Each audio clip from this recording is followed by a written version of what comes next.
The war on Tigray has had a devastating impact on the community as it has been characterized by its destructive nature. Many health centers have been destroyed or looted by the Allied forces during their occupation, leaving millions without any medical care. The 8 months-long siege that followed has made it difficult for the health system to revive and support those in need. In his interview with our station, Dr. Hagos Godefai, head for Tigray's Bureau of Health, said that the medical supplies that have reached Mekelle are less than 7% of the required amount, and called it a drop in the ocean. He also added that the supply ICRC and other concerned bodies are bringing through their flights to Mekelle is very small in relation to the amount of the medical supplies needed in Tigray.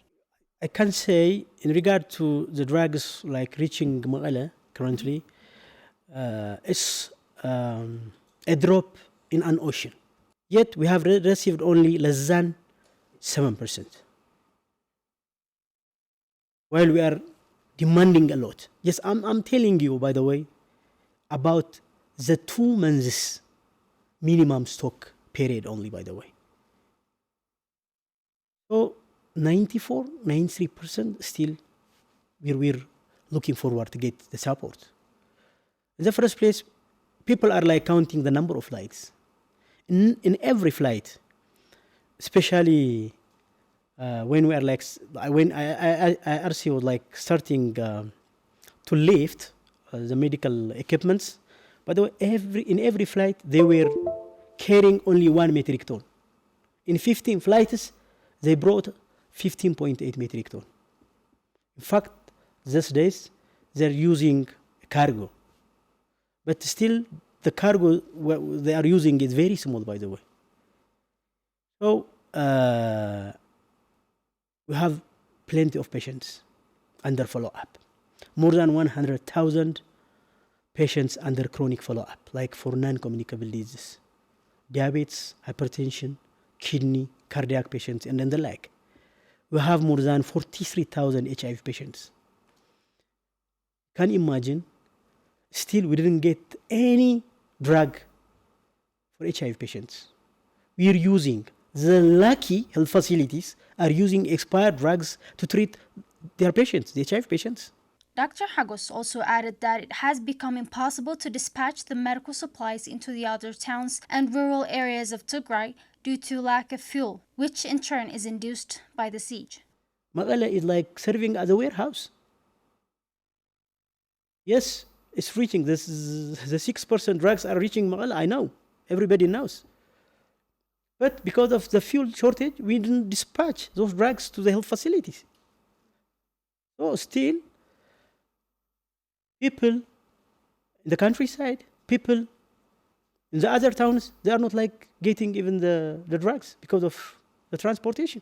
He also mentioned that the most vulnerable members of the community, such as children and mothers, are highly affected by the siege. The main vulnerable groups, I can say, are children and mothers.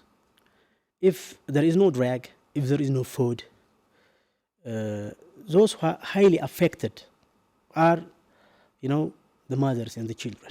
So every woman has the right to get family planning service.